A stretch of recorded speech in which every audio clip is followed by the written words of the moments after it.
welcome to a special Californians Anonymous. This is N.R. Bernie podcasting from the San Francisco Bay Area. And this is N.R. Snowden podcasting from Denver, Colorado. Today our episode will be an ASMR episode where we will try to scintillate your senses, making sure that you have a nice relaxing evening. So right now, we're going to talk in very, very whispered tones. Hopefully reporting news while we create certain, noises like this. Do you hear that? Do you hear that? That's me scrunching up some 1040 tax returns.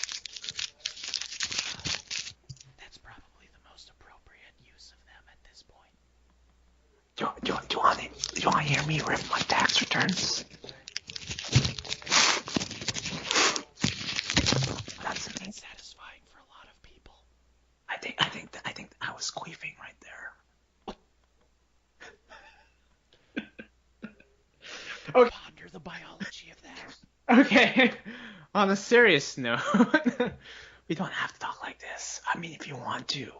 Okay. No. Okay. Good. Okay. Okay. So on a serious note, we do have a special episode today. Basically, we're not really going to talk about California. I think for right now, we both feel, Snowden and I both feel that we have over-exhausted our topics.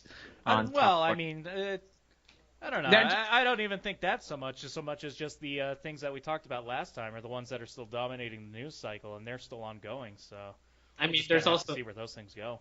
Well, recently Gavin Newsom wrote an op-ed for the CNN about his decision to terminate any executions within the state. But we can leave that for another episode. Ongoing. He can write an op-ed. You've still got.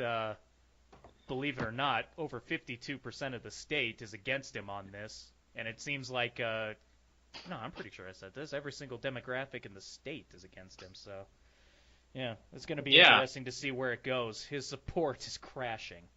Well, just recently I hear that Gavin Newsom has proposed that instead of using injections, he's going to use ASMRs to execute the inmates. Honestly, I think that's appropriate. That's a good way to go. Of course. They'll be relaxed, and I think execution is about the only use of ASMRs based off of when I've listened to them. He's actually requested that Jerry Brown be employed to lead the ASMR execution simply by using his voice. Hi, I'm Jerry Brown, and I have a big sequoia in my pants. Okay, then we'll leave that for another episode. But on a serious note, so Curtis, you've been reading up on Seattle, and which is currently undergoing its own changes. We talk about San Francisco and Los Angeles a lot, and how it's going through its growing pains due to the tech industry.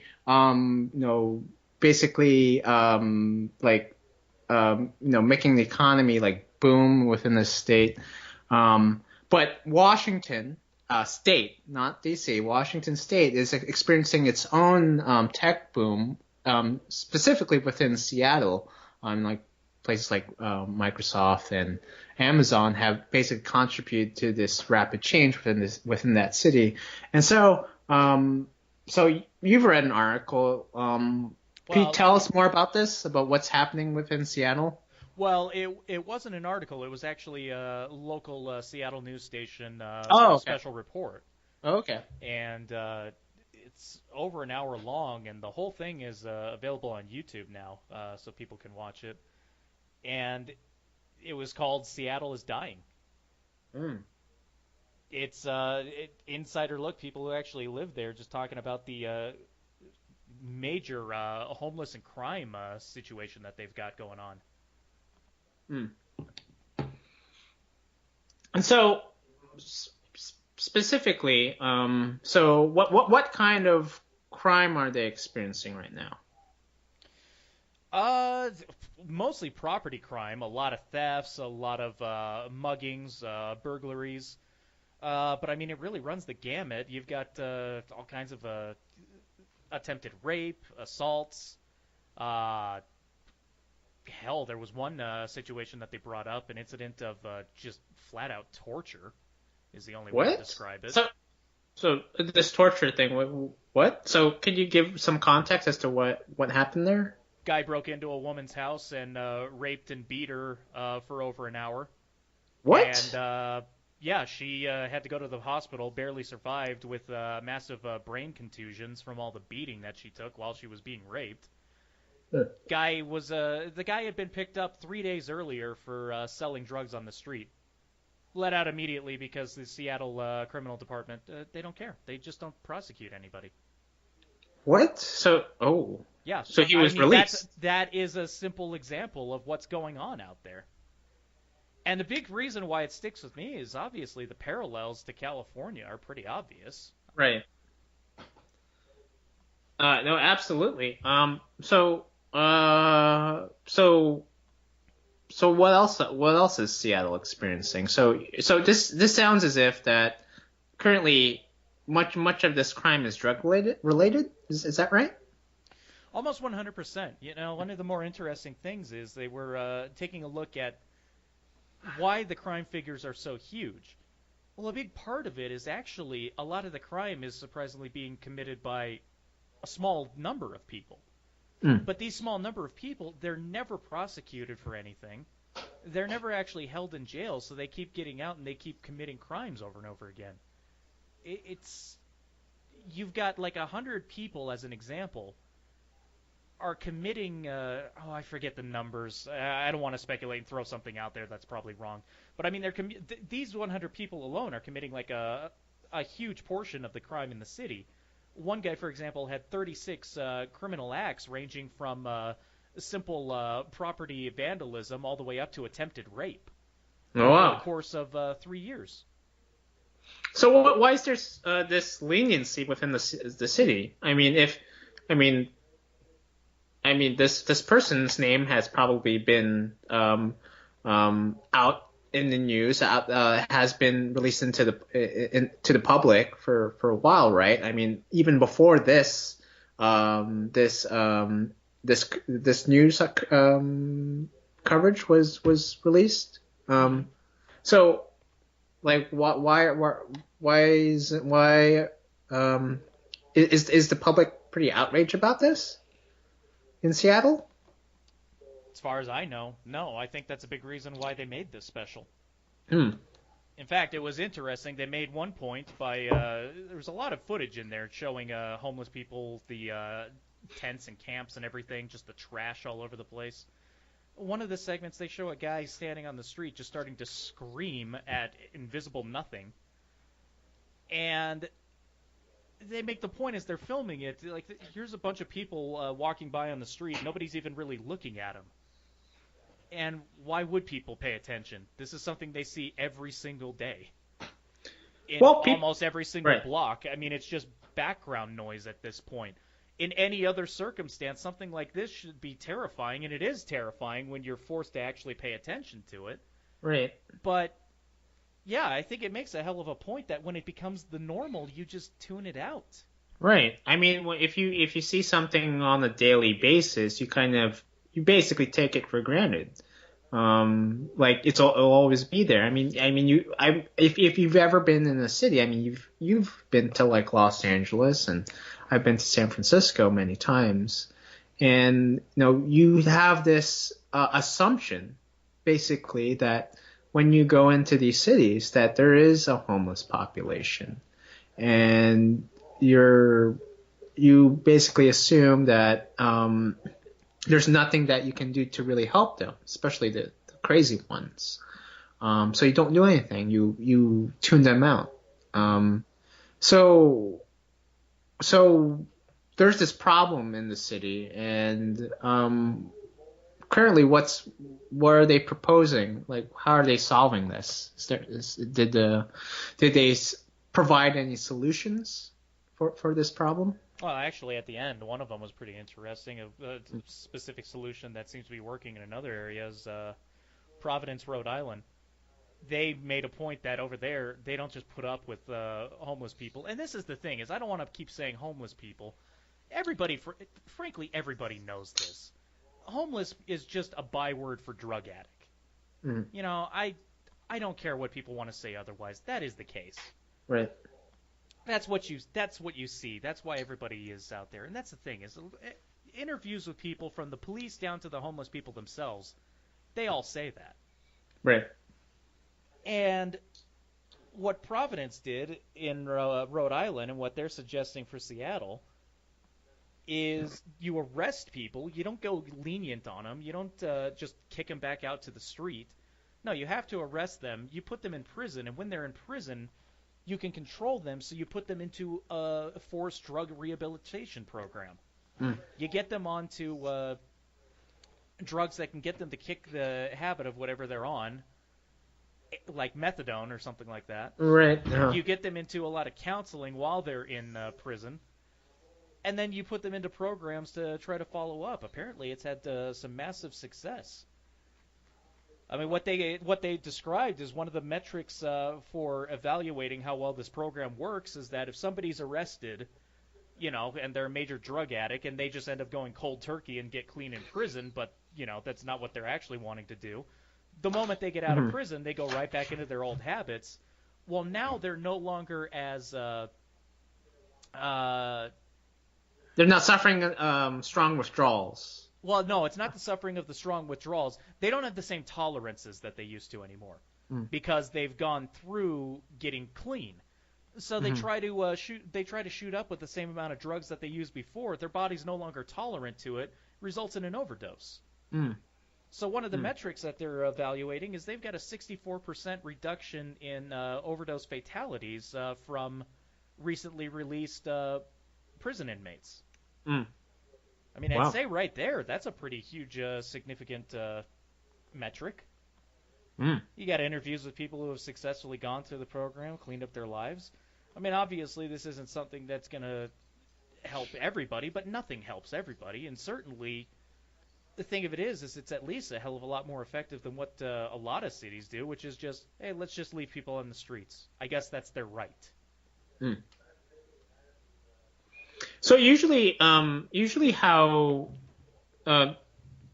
narrative that people present when they talk about like the homeless population, especially here in California, they talk about it within the context of drugs, but they also talk about it within the context of the booming tech industry.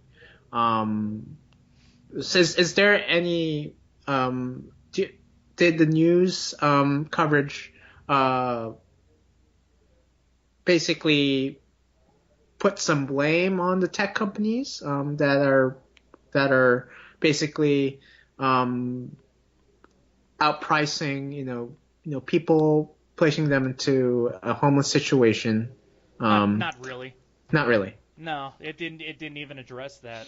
And I think for the most part, it's because it's very simple. I mean, anybody who gets priced out, but is not a drug addict, just move somewhere else. It sucks, and that's something to talk about, but that's a completely different circumstance. I really don't think that anybody becomes homeless because they lose their job and get priced out. And if you are homeless, you're not homeless in that kind of circumstance for very long. Right. You're in the position where you don't want to be homeless. You'll either find friends or family, or you'll move somewhere else, or you'll get into a program, because there are programs and things that are available. There's you'll be enough able to get out of that system if you'll be able to stop being homeless if you really want to stop being homeless.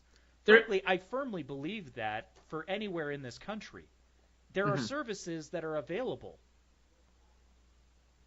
Churches, not just government programs, but like NGOs, who can respond to the homeless situation.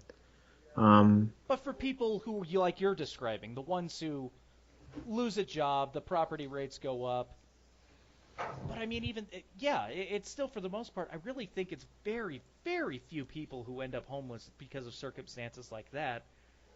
I mean, I don't know how that could happen to you. You really have to not be paying attention.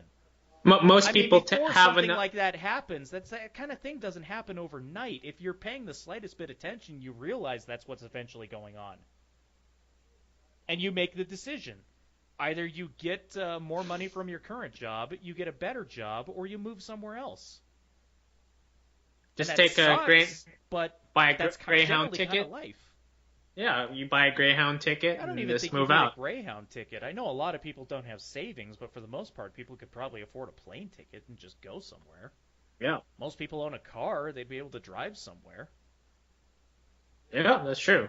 So And I'm not I even saying going far. Generally speaking, a lot of people would probably just move to the suburbs around Seattle. stay Suburbs there. around any major city.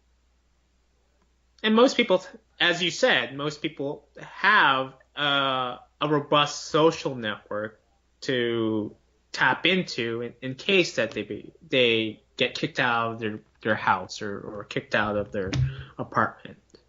Yeah, People very, are very willing few to. people truly live in a vacuum.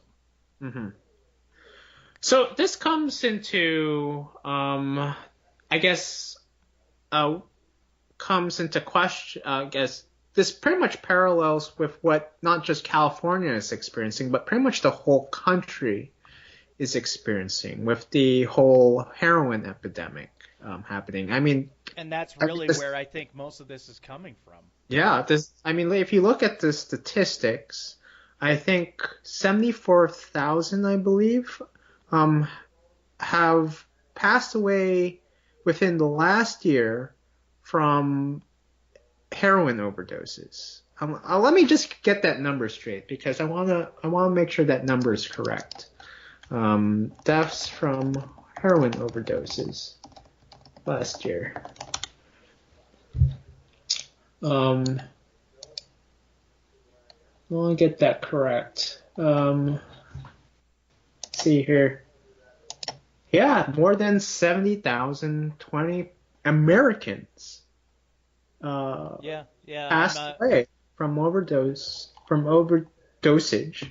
The Uh, the CDC saying 70,237 specifically in the year 2017. that is a huge number.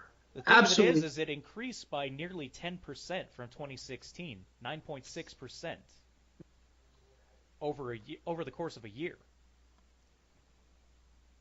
That's absolutely staggering. Absolutely.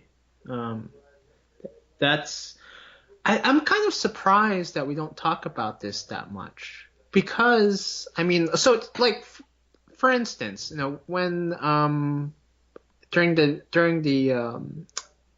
Iraq War, right? Pretty much every week, if not every night, the evening news would create a list of names, would present a list of names of people who had passed away in Iraq fighting for, fighting in the war. Um, but I think right now this is the war the country really needs to pursue, because it seems as if this number is not decreasing, it's growing exponentially. It seems every few years. Um, there needs to be a way for us to address this heroin epidemic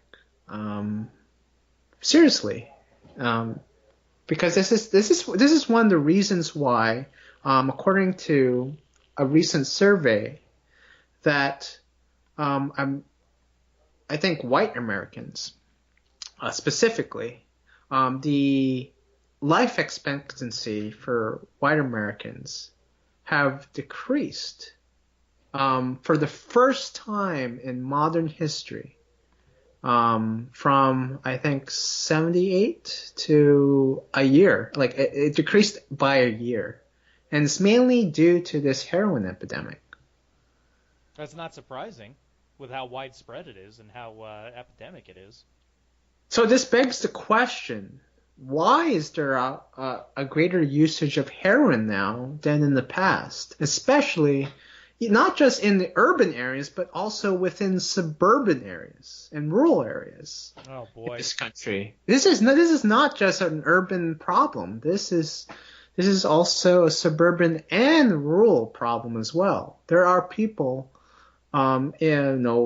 ex-farmers, ex-miners who are using heroin, and basically overdosing on them and essentially dying from them. Oh yeah, it's every walk of life and every demographic. Hmm. And I mean, I guess that's part of the problem is I don't think there is an easy answer to the question of why. I don't think that there is going to be a simple one size fits all. The fact that the economy downturned for about 10 years from 2008 till about, well, hell, I guess just frankly, it was turning around, but I don't think it really. We could say it had fully recovered until about last year, 2018. Hmm. I'd say that played a significant part into things, but Right. I don't think that that's just simply the answer I because think. obviously it's still ongoing. The problem. Now, granted, a Mhm. problem like that it cropped up wouldn't just certainly turn around just because the economy shoots up, and No. it's only been up for a little while. Well, this really shows that this is not just merely an economic problem. Um, I mean, look, the economy is doing gangbusters right now, and we're still experiencing heroin overdoses, left and right. Not just in California and Washington, not just in Colorado, but I mean places like Iowa or Kansas, um, places that you wouldn't ever expect that there would be a heroin problem. Mm-hmm. I've listened to a couple of interviews lately in the past couple of months, and there does seem to be somewhat there does seem to be somewhat an explanation as to why there is an increase in heroin, and it seems as if that the main problem is that I think this country is getting lonelier and lonelier. At least according to experts I've listened to. People are just, I think the average number of friends the average American has decreased over the course of decades. And I Probably, mean, yeah. yeah, I mean, especially because, I mean, I guess maybe because we're getting more socially awkward every single year. I have no idea. Well, I But mean, the internet certainly is not helping. it doesn't. Really doesn't. I think. I mean, if you look at statistics, the loneliest generation are the young people. Really, um, they've basically been taught to learn to have online friends as opposed to have in-person close connected ones, right? Like, Yeah. I mean, there has been no greater um, um, there has been no greater harm to the word friends than Facebook. I mean, I have a Facebook account, and I wouldn't say that all my friends are friends. In fact, I don't. I think most of them are not really friends of mine. Mostly acquaintances, but I wouldn't really consider them friends. Yeah. Um, and I mean, and also I think that we're also feeling we're suffering. I know people who are going through these like heroin epidemics. I think that's also a consequence of a shift in the economy as well. I mean, if you look at industrial America for the past 30 years since the Reagan era, there has been basically a carving out of those areas. Manufacturing has absolutely decreased. Not output. Output has actually been kind of steady, but the number of people being employed in manufacturing has decreased substantially. And people who used to take for granted those jobs in manufacturing have have basically no plan B, have had no plan B. And so either they are on government assistance or, I mean, they just basically feel useless and um, they have no skills to move into this new economy that we're currently experiencing. I mean, you, Snowden, you're pretty lucky to have coding skills. You are pretty much set for the future of this economy. Well, I mean, theoretically, no. What I am mostly lucky is to have a job. Right. The fact of the matter is that the economy is already, for the most part, bypassed somebody like me. I'm not an inc- I'm not a particularly smart or incredibly skilled person when it comes to coding. I'm just your average default code monkey. Well, still, And I it mean, takes. there aren't very many of my jobs in this country. For the most part, they've gone to India and China. Well, I mean, I think you are you talk about yourself too harshly. But the fact of the matter is that that you can code, and coding is absolutely a pivotal skill in this new economy, especially, I mean, you're very creative, right? In terms of coding, um, you've been given the problem, and there's basically multiple ways of pursuing the solution, but you find one and you go with it, regardless of how hard it may be, right? Um, Yeah. I mean, I'd agree with that. I don't think that's anything special. I mean, that's just a job. but the thing is that a lot of people within this country have had jobs where there is not that much thinking involved. I mean, I mean, it's basically repetition. Repetition. You repeat. You put on this tire. You screw this screw into this engine, and you repeat. You keep repeating that. Um, Most people don't have a job like yours, where it's pretty much open ended.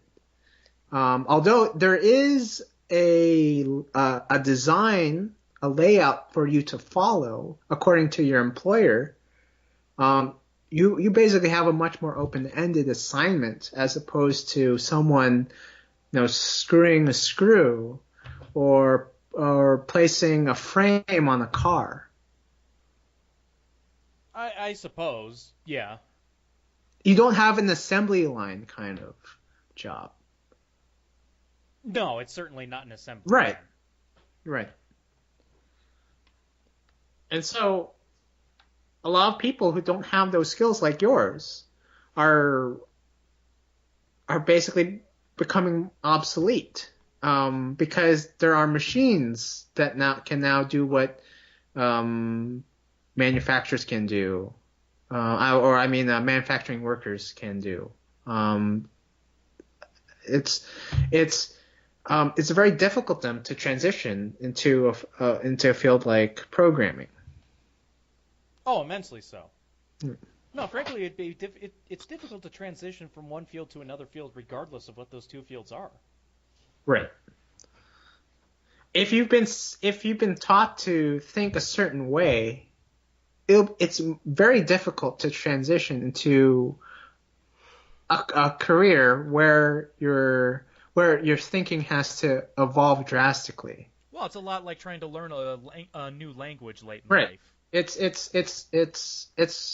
harder to it's more difficult to teach an old dog new tricks, right? Yeah. Yeah. Um, but yeah, I suck at languages, so I have I try to speak Japanese, but the Japanese people think I ran away from a mental institution. From the way I speak. Are you Mike Myers? Mike Myers! See, I know that that's just a little bit of a self-disparaging joke because, in my experience, the Japanese are amazed that anybody even bothers to try to speak Japanese. You say one word, Oh, you speak Japanese so well. Oh, you so must be so good, so good. Oh, do you speak Japanese? Sumimasen wa Carrie Mason. Oh, Oh, sugoi! すごいいい感じ、いい感じ、いい感じ。Oh, oh, professional, oh, oh. White man can speak Japanese, so I'm so happy. I mean, on one hand, at first you kind of feel good about it, and then you quickly realize this is the most condescension I've ever experienced in my entire life. Well, there's that saying. When I was in a Japanese business class, my professor had once told me that when it comes to the Japanese assumes that no one can do business like them, and Americans, on the other hand, expect everyone to talk the same way. Yeah. The Japanese understand that they are a very unique people. There's no other country like them. I mean, maybe save for like South Korea, but at the same time, even the South Koreans find Japanese strange at times. Well, the Japanese are really one of the most homogenous countries on Earth. Right. I think it's like around 98% of the whole country are one ethnic group. I'm pretty sure that's right. Yeah. I think that's right. No, that's Benefits of strange living to on us. an island, you know. I mean, that's really strange to us, right? Like as Americans, especially, both of us, coming from California, we are very much used to a certain sense of diversity. We don't expect just because you have a Mexican face or an Asian face, we don't assume that all of a sudden Spanish is going to come out of a Mexican person's mouth or Well, Chinese I or would whatever. assume Spanish to come out of a Mexican person's mouth. Well, I mean, sorry. I just figure I'm like a a Hispanic person is probably I'm just as Mexican. American as I am. Sorry, an American of Mexican origin. That's what I meant. Or Sure, an I Asian know. of Asian origin. I'm just giving you shit. Where I know. Thanks, PC guy. Okay. Yeah, I'm so fucking PC. So, Bro, are you a PC? bro, PC. Hey, you are cisgendered, normative male. Sorry, Okay. I don't want to derail. Sorry, continue. Okay, sorry. So, no, I mean we're used to that kind of diversity. No, what's kind of interesting. So, no, I think I've talked about this in the past, but what's kind of interesting is that when I was on like dates in Asia, and on my profile, on my online profile, I would say that I was American. So they finally meet me, and they're like, "You're not white." Well, yeah. Oh, that's a good point. You're right. I didn't even think about that. wait, there are Asians in America? They seriously ask me that. Like, you don't look American. But you're right. I wouldn't even think about that. Being American, you hear that somebody's American, you don't really have any preconceptions. Right. You know. You don't. You don't. You assume that America is pretty much reflects the whole world, right? Like you could look like someone from an Eskimo tribe, or you can look like a Somali, or a Spaniard or Chinese. You are still American. You're American in America's book. The fact that you were born here or you came here naturally. Immigrated legally. But in Asia, man, they assume everything's homogenous. So you have to fit a certain stereotype. This is pretty interesting. So I was talking to people in a couple of foreigners in Thailand, and in Thailand it is illegal for you to drive a motorcycle as a foreigner. Especially if you don't have if you don't have a certain driver's license, you're supposed to have international driver's license. So the thing is, white people get profiled in Asia. So it's like white people, like I've had acquaintances who have traveled in Thailand, and they say, yeah, they get profiled. Like the Thai cop just pulls them over for driving a motorcycle, and Well, they find. yeah, I mean, I don't really have a problem with that. That makes sense. I I mean, mean, it makes sense. what are the odds that the white guy is actually going to be from Thailand? 乌地毛，这发出去。Yeah, seriously. I'm sure it's 上 possible, 牌。but yeah, your odds are pretty much like 99.99 stretching to infinity that yeah, that guy's foreign. Yeah. He's Oh not yeah. from here. He's not from here. Yeah, they're taking our jobs. Taking our jobs. They're riding our motorcycles. They're taking our jobs and eating our Thai mango rice and our Thai women. Yeah, Well, nobody's especially going to Thailand. Nobody's going to Thailand for the women. Oh, of course not. Absolutely. Who would want to go to Thailand for the women? When you got all those lady boys, come on. Oh my god. Yeah. Of course. That's why you go to Thailand. Of course. You get the best of both worlds. Absolutely. I've seen lady boys, but I've never experienced one. So let's say that. Yeah. But yeah, going back. Yeah, what the hell was the point? Shit, no. we meandered. Oh, the original point where we made a bunch of divergences. I think what we were talking about was the cause of the opioid crisis.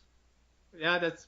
I don't know how we got from there to here, but we took a hard fork from that one. So. Oh, I think where we were going is that it meandered, and like the serious point that we were talking about was kind of like the job market here. But how did that get into Japanese though? We can still talk about Thailand. Since we're on it now. But yeah. Any particular news stories or something with that? Well, not really. Not anything really pertinent to Californians. So, but great place to visit if you want ladyboys. Number one producer. Number one export of ladyboys. In fact, you can actually go to the Ladyboy travel agency at your in your city and ask for a buy one get one free Ladyboy coupon.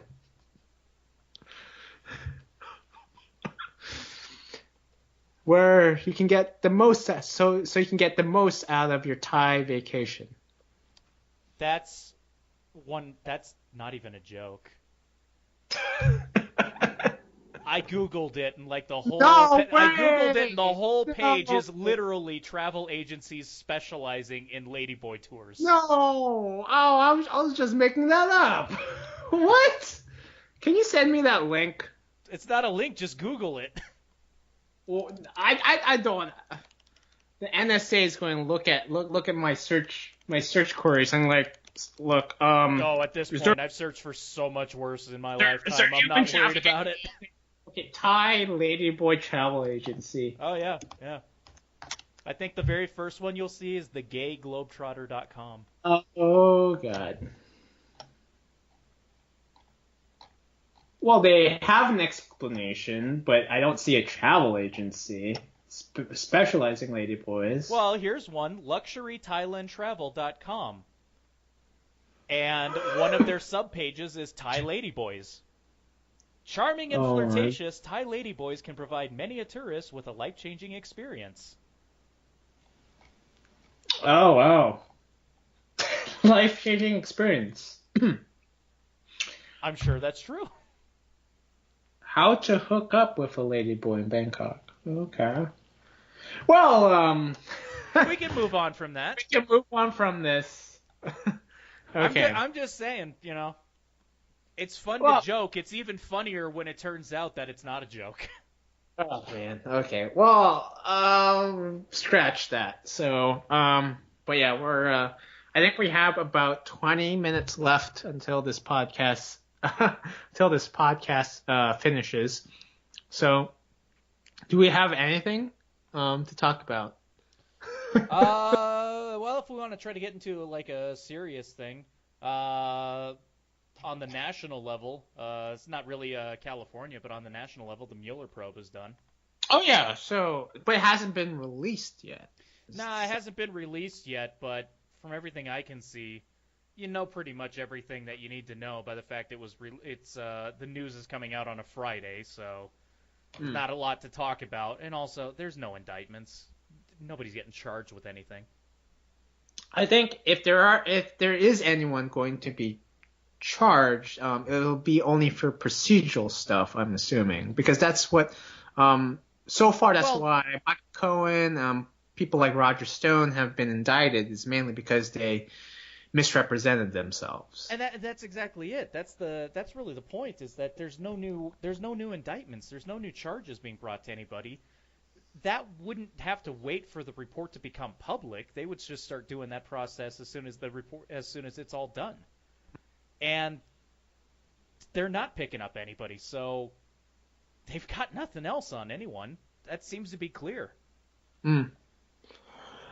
Well, there goes Ocasio-Cortez's plan to impeach Trump right there. But they'll probably do it anyways, with MSNBC going nuts about it and saying that, well, we don't care anymore. Apparently, Robert Mueller is working for Trump. That's why he didn't find anything. That's right. Absolutely. That's not a joke. That's what they're saying. What? I mean, they're saying that Mueller is in Trump's pockets? In not so many words, that's the implication that they're giving. But yeah, MSNBC is on it. And they're also saying that, you know what, it doesn't matter what the report says or what they actually found.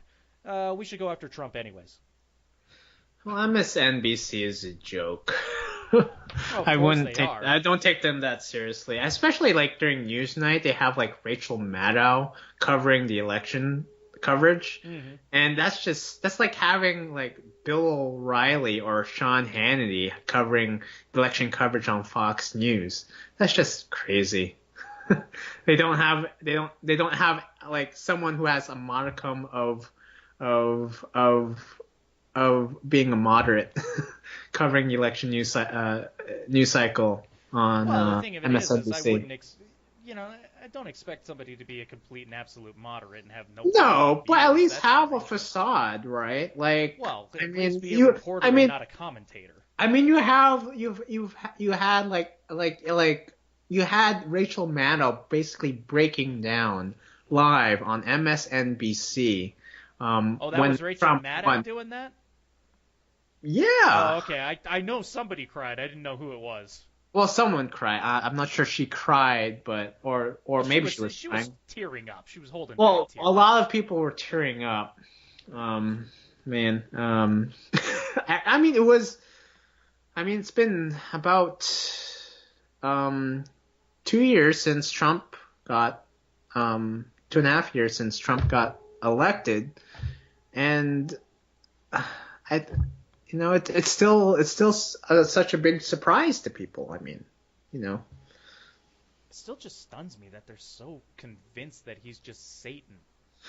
Well, that's just weird because from what I've noticed, he's fairly incompetent. So this is one of the serious like narratives that I have a problem with. What they're saying is like one part they're saying, oh, Trump is a crypto Russian. He's doing the bidding of Putin's of Putin, and he's basically conducting a quiet coup under the guise of being America first, but it's in fact a plan for Russia to take over the United States. And then on the other hand, they're saying Trump is completely stupid. Well, which is it? Is he like this smart, maniacal, like spy, or is he's this complete and utter buffoon that just talks a lot of shit? No, you're absolutely right. It's got to be one or the other. Absolutely. I mean, especially if he was a spy of some sort, then my God, that is the greatest espionage act that's ever been pulled off in history. Oh man, that I mean, Trump's the Manchurian James Bond candidate. doesn't have shit on Trump if that's the case. James Bond may know how to disable some super weapon and have sex with a bunch of women. James Bond never somehow infiltrated and became head of Spectre. Well, at least Trump was able to do the former a lot. Exactly. No, unless Trump has an IQ of 181 and he uses the best words, absolutely the best words. He's smart, came from the best school. Of course, Mr. President. Of course, Mr. President. Of course. You know what? I just can't help but like Trump when he just gets off into those narcissistic rants about himself. I don't know what it is. It's like somehow it's endearing to me.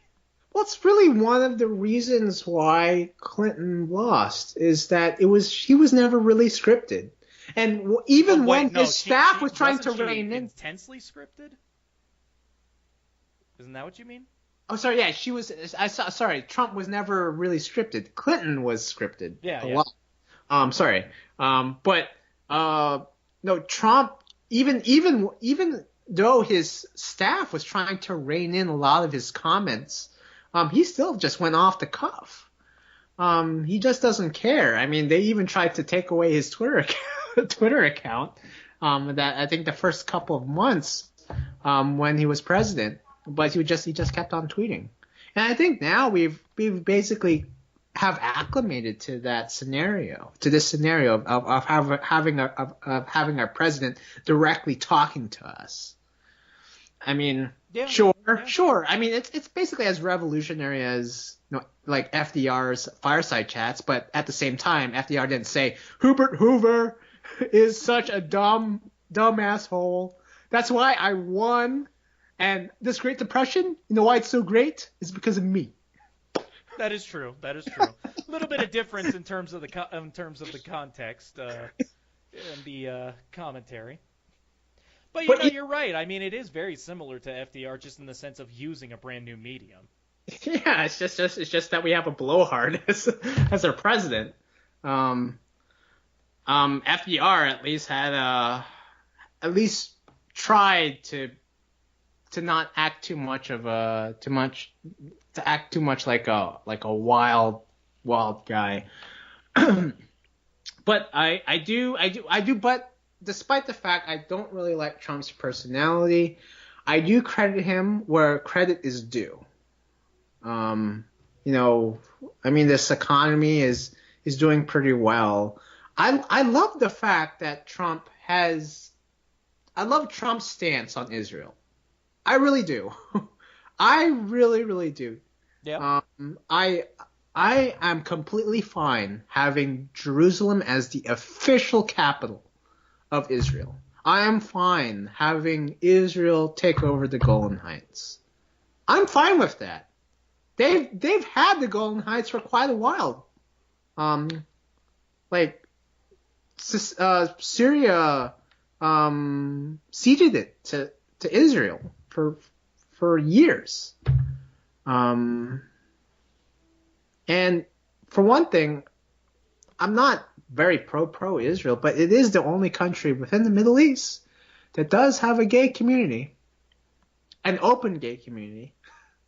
Yeah. Well, it's also one of the most stable countries in the Middle East, and democratic, absolutely democratic, open.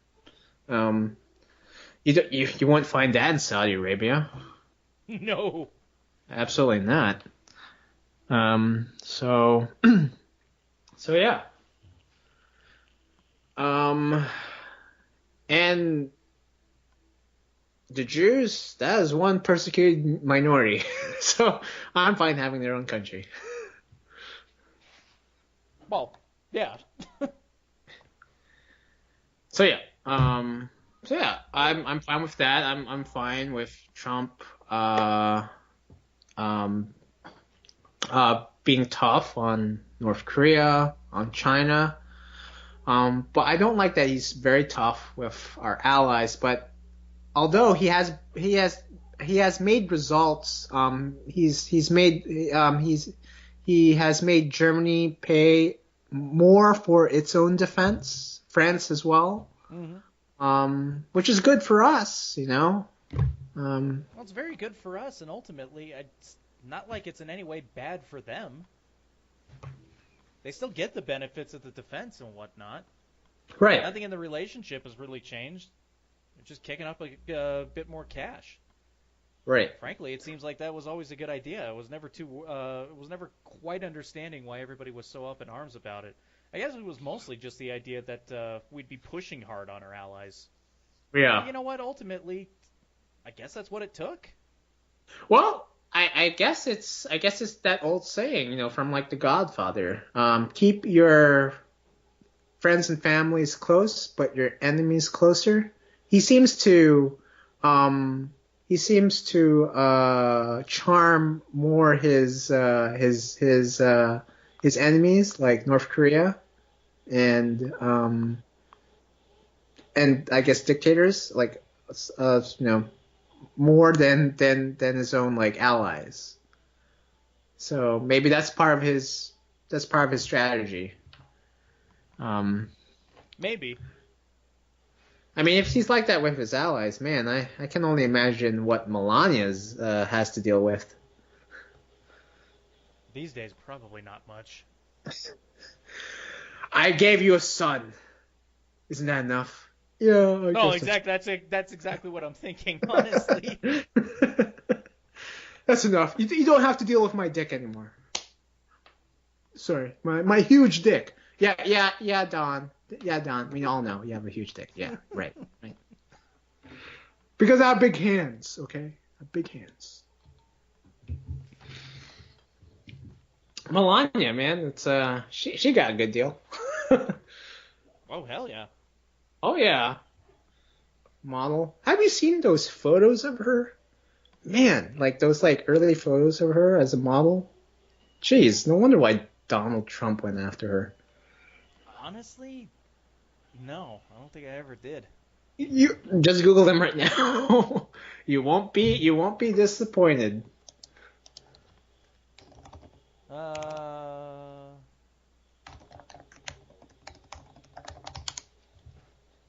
okay, yeah.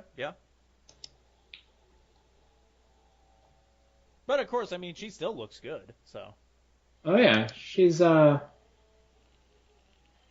GQ in 2000, Naked Supermodel special. She was on the cover. Ah, yes. Unfortunately, because it's a Google search that I'm looking at, it's cropped. Just go a little down. Just go down a little further. You'll see. Okay. But yeah, I mean, yeah, no wonder why Donald got her. You know, Oh, yeah. the the other car wasn't functioning very well for him, so he decided to buy a new model. Well, in hell, I'm pretty sure that's how he looks at it. Exactly. Um, It's all just a business transaction. right. um, uh, uh, yeah, we're about our show's about to end, and we went from homeless situation in Seattle to talking about Melania's boobs. I'd say that's a successful discourse. Absolutely, absolutely. Okay, so yeah, so this is we'll do a better episode next week. You gotta put. This has been a slow news cycle. Yeah, exactly. Hey, when there's stuff to talk about, that's when we can go. Next time we'll just make stuff up. Recently, the news has just released a story that a huge meteor is about to crash land into Florida, wiping out all of Walt Disney World and Universal Studios. Unfortunately, they won't be able to save Harry Potter World once the collision happens. Well, we could also go into, if you wanted, if it's a slow news cycle, we could always go into California-centric conspiracy theories. Oh, that would be great. Apparently, the drought was man-made. Isn't that true? Well, I actually believe that. I mean, to an extent, but they're talking about situations with like the HARP antenna array in Alaska modifying the weather. Oh, okay. As opposed to shitty water management in California. All run by Spectre, right? You know, it's a Spectre conspiracy. Well, of course. Absolutely. Dry up the water, divert it, and then while owning the rights, sell it back to California at a massive markup. Forget it, Jake. It's Chinatown. That too. Well, that's California corruption. But yeah. So we'll have a better episode next time. So this has been In Our Bernie. And this has been In Our Snowden. You've been listening to Californians Anonymous. You'll hear from us next week. Take care.